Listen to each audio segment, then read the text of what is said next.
अब supreme court के फैसले के आने के बाद एक नया ड्रामा हमारे समाज में करा जा रहा है। और यह कहा, देखिए मैं फिर कह रहा हूं, इस बातचीत से जो मैं कह रहा हूं उसमें सरकार को मैं अलग करता हूं। सरकार संविधान की शपथ लेके बैठी है। सरकार को जो कहना है वो सरकार का काम है। यह कहा गया कि इस फैसले के बाद हमें खुशी नहीं मनानी चाहिए, हमें सौहार्द स्थापित करना चाहिए। यह सबसे बड़ा झूठ है। अगर मेरी खुशी से जो 500 साल के बाद मिली है, लड़के मैंने ली है, तो उसकी खुशी मनाने से अगर कोई दुखी होता हो तो 100 बार हो जाए। अगर मेरी खुशी से किसी को दुख है तो वो दुखी होना चाहिए। यह लड़ाई 150 साल तक इसलिए नहीं लड़ी गई थी कि जब मैं जीतूंगा तो मैं इसलिए खुश रहूंगा, इसलिए मैं खामोश रहूंगा कि कुछ लोगों को दुख होगा। तो फिर इसका मतलब है कि मेरी जीत को किसी ने जीत नहीं लिया है, अपने दुख को मेरी जीत के ऊपर रखा है। तो अगर वो रखना चाहते हैं तो रखें। मैं कहता हूं इस समाज को खुल के बोलना चाहिए। हम खुश हैं कि 150 साल के मुकदमे के बाद हमने बाबर की बनाई हुई मस्जिद को ढहा करके वहां मंदिर बनना चाहिए। यह पाखंड क्यों हो रहा है? इस पाखंड का क्या मतलब है भाई? हमने तो नहीं कहा। आप तो रामनवमी के जुलूस से भी आपको तकलीफ होती है और आप उसके ऊपर भी पत्थर फेंकते हैं। तो मेरी आइडेंटिटी ऐसी आइडेंटिटी है कि मैं अगर कुछ भी करूंगा तो मुझे ही, इसलिए कि आप चिढ़ ना जाए, तो इसका मतलब है कि आपको सीधे तौर पे नफरत है। आप चाहे बाबरी मस्जिद का मामला हो, चाहे बाबा विश्वनाथ का मामला हो, चाहे मथुरा का मामला हो। आज सौहार्द की बात की जा रही है। जब हजारों लोग मर गए, सौहार्द की बात तो उस दिन करी जानी चाहिए थी जब लोग कह रहे थे कि भाई इसको बांट दो, यहां मस्जिद भी बन जाएगी, यहां मंदिर भी बन जाएगा, बात खत्म करो, कोर्ट में मत ले जाओ। लेकिन कोर्ट में हार गए, सुप्रीम कोर्ट में हार गए, रिव्यू पिटीशन में हार गए, अब कहते हैं खुशी मत बनाओ, हम भाई भाई हैं। ये फ्रॉड क्यों है भाई? सच बात कहो ना यार। इंसान हो, इंसान की तरह बात करो। इंसान हो तो तकलीफ भी होगी और खुशी भी होगी। तो खुशी होगी तो मैं छुपाऊंगा? तो कमलेश तिवारी के मर्डर के ऊपर मुझे दुख नहीं मनाना चाहिए और किसी को जश्न मनाना चाहिए। और राम जन्मभूमि पे फैसला आएगा, सर्वसम्मति से आएगा, कोर्ट का फैसला आएगा। कोई आरएसएस के हेडक्वार्टर में या विश्व हिंदू परिषद के हेडक्वार्टर में फैसला नहीं हुआ है। इस देश की सर्वोच्च न्यायालय ने किया है। और उन 5 जजों में एक वकील भी, जज भी ऐसा था जिसका नाम जहीर था। उसके बावजूद भी मैं खुशी ना मनाऊं, यह क्या पाखंड है भाई? तो हम आज कोई गलती करेंगे तत्कालिक तौर पे, आने वाली नस्ल आपसे पूछेगी कि आप भी तो वही कर रहे हैं। हां, आपकी कोई मिसाल 5000 साल में ऐसी नहीं मिलती जो आपको पेंट किया गया है। 5000 साल में सनातन संस्कृति के मानने वालों की कोई एक घटना बताएं कि उन्होंने किसी देश पे जाकर के कब्जा किया हो, उसकी जमीन लूटी हो, और लूट के माल में अगर औरतें भी हो तो उनका हिस्सा बांट किया हो। कोई एक घटना सी बता दे मुझे। भगवान राम से लेकर के, वो भी यहां से निकल के गए थे श्रीलंका, अपनी पत्नी के लिए गए, वापस लौटे, उनका राजपाट उन्हें दिया, श्रीलंका से 10 पैसे का सिक्का लेके नहीं आए। कोई जमीन उनकी कब्जा नहीं की, उनकी औरतों को उठा के नहीं लाए, कोई हिस्सा बांट नहीं किया। और इस आजाद भारत के अंदर 1971 की घटना में इसलिए दोहराता हूं कि देखिए, जिनका डीएनए है वो डीएनए हमेशा रहेगा, लेकिन जिनके डीएनए में लूटना है, बलात्कार करना है, तमाम सारे काम करने, वो हमेशा रहेगा, चाहे आप कितने भी साल उन्हें अपने साथ रख लीजिए। 1971 के अंदर भारतीय सेनाओं ने बांग्लादेश के अंदर जो ईस्ट पाकिस्तान था उसे आजाद कराया। उस आजाद कराने में भारतीय सेना मारी गई और उसके बावजूद भी 93,000 पाकिस्तानी सोल्जर्स का सरेंडर कराया। और 1971 में भारत की आर्थिक स्थिति बहुत अच्छी नहीं थी, बाहर से PL4 गेहूं आता था हफ्ते हफ्ते भर के लिए।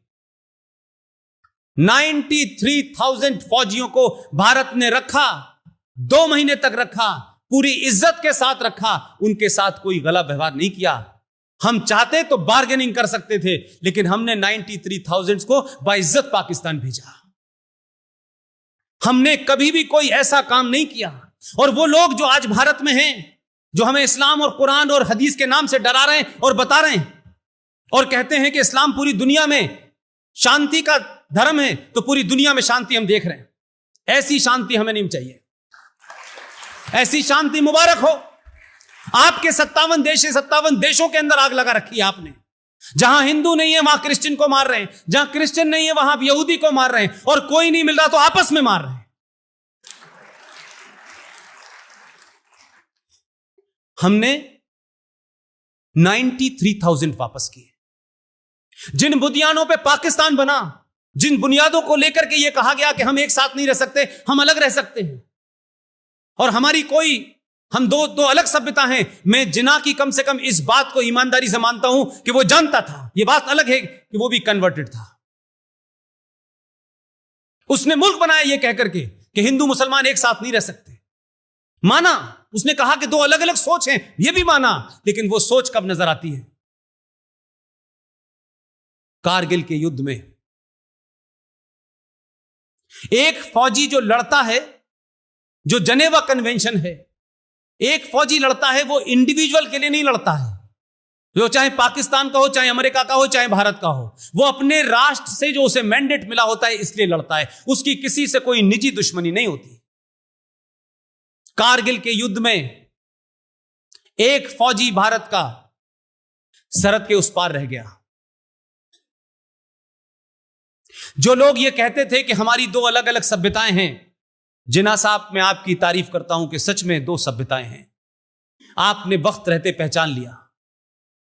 हम तो ये जानते थे कि वाकई में आप अलग हैं, लेकिन आपने अलग करके कुछ लोग अपने साथ रह गए। मैं कहता था जो बचे थे उन्हें भी ले जाते तो हम बच जाते। एक फौजी भारत का गलती से उधर रह गया।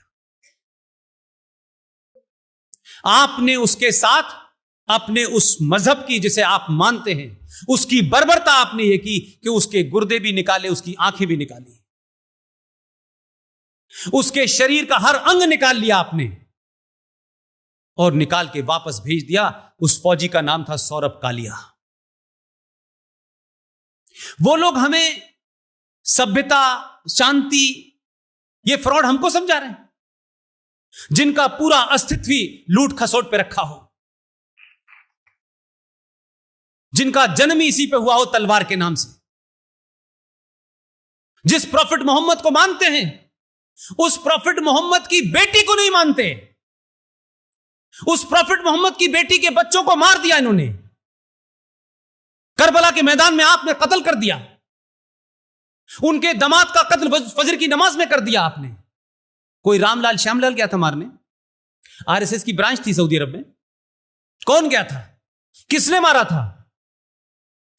लोगों को इतिहास नहीं बताएंगे तो आपकी पीढ़ी अगली कुंठा में रहेगी। इसलिए सही इतिहास बताइए।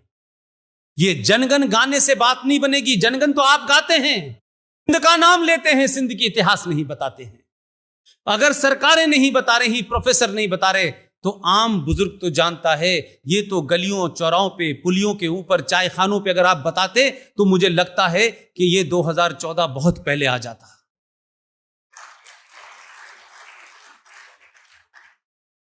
आप सोचिए, प्रॉफिट मोहम्मद साहब उनके पैगंबर हैं, उसमें कोई हमें क्या परेशानी है और हमें नहीं होनी चाहिए। उनका नाम सम्मान के साथ लिया जाना चाहिए। प्रॉफिट मोहम्मद के खानदान में उनके नवासों के नवासे, जरा कंट्राडिक्शन तो देखिए इस इतिहास का, कि जिन लोगों ने राजा दाहिर सेन, जो सिंध का राजा था, उसने प्रॉफिट मोहम्मद साहब के खानदान में जितने लोग बचे थे उनको अपने किले में शरण दी। उनको बचाने में पूरा खानदान लगा दिया। और जिसने उन्हें मारा उसका नाम क्या था? उसका नाम था मोहम्मद बिन कासिम। वो पाकिस्तान का हीरो है, वो इस्लाम का अलमबरदार है। तो जिन्हें गलत फहमी है कि हम किसी के खिलाफ हैं, आज से उस जमाने में 720-21 की बात है। ना सेकुलरिज्म था, ना वोट था, न वोट चाहिए थे, ना एमपी बनना था, ना एमएलए बनना था। तब भी 5000 साल के डीएनए की वजह से राजा दाहिर सेन ने पूरे परिवार को दांव पे लगा दिया, सबको मार दिया, लेकिन मोहम्मद साहब के खानदान को बचाया। एहसानमंद होना चाहिए हिंदुस्तान के मुसलमानों को कि हमारा माजी, हमारा पास इतना पावरफुल है। हमने किसी को लूटा नहीं है। आज उनके वंशज, आज उनके मानने वाले कहते हैं ये काफिर हैं, इनका कत्ल वाजिब है। अपने गलेवान में झांको, अपने पास्ट को ध्यान में रखो। एहसानमंद होना चाहिए कि उस जमाने जिन लोगों ने करबला के मैदान में जो लोग मारे जा रहे थे, तो उनके तमाम जितने नवासे थे वो चिल्ला रहे थे कि कोई हमारी मदद करो, कोई हमारी मदद करो। यह नहीं बताया गया भारत के इतिहास में। और हुसैनी ब्राह्मण आज भी भारत में बसते हैं। यहीं से लोग गए थे करबला के मैदान में बचाने के लिए उनको। उन्हीं शियाओं के खानदान में राजस्थान के एक बड़े योद्धा की बहन से उसकी शादी हुई है। आज भी भारत के अंदर हुसैनी ब्राह्मण कहलाए जाते हैं। वो ब्राह्मण हैं, रहबदर ब्राह्मण हैं। किस इतिहास की बात कर रहे हो यार? हमने तुम्हें इंसान बनाया। ये बात अलग है कि तुमने 70 साल में हमें हैवान बनाने की पूरी कोशिश की, लेकिन हमारा डीएनए हमको हैवान नहीं बनने दे रहा। मैं बार बार उनसे भी कहता हूं, यह चेतावनी नहीं है, यह मेरा सजेशन है। मैं इसलिए कहते कहते थकना चाहता हूं कि चेतावनी और डराना डरपोक लोगों का काम होता है। अगर यह समाज जो 1000 साल तक गुलाम रहा, जिस समाज ने आपके अत्याचारों को बर्दाश्त किया, जिस समाज ने उन अत्याचारों की कहानियां सड़कों पे लिखी हुई हैं, घरों के पीछे लिखी हुई हैं, इतिहास में लिखी हुई हैं, किलों पे लिखी हुई हैं, उसके बावजूद भी जब यह समाज मेजॉरिटी में है तो इसने कोई ऐसा कृत्य नहीं किया है कि भीड़ तंत्र इकट्ठा करके इस देश में जो 15 मिनट मांगते हैं उनकी मुराद पूरी कर देता। नहीं किया। मैं कहता हूं भारत के मेजॉरिटी समाज को, जो सनातनी है, वो सनातनी रहे। उसके पेशेंस, उसके तहम्मुल और उसके जो कहते हैं कि बर्दाश्त करने की क्षमता का इम्तिहान मत लो। अगर कहीं गलती से इस मेजॉरिटी समाज में 5% लोग दीवाने हो गए जो तुम चाहते हो, तो कोई 15 मिनट कहने वाला बचेगा नहीं। यह तुम्हारी जिम्मेदारी है कि यह मेजॉरिटी बर्बर ना हो जाए।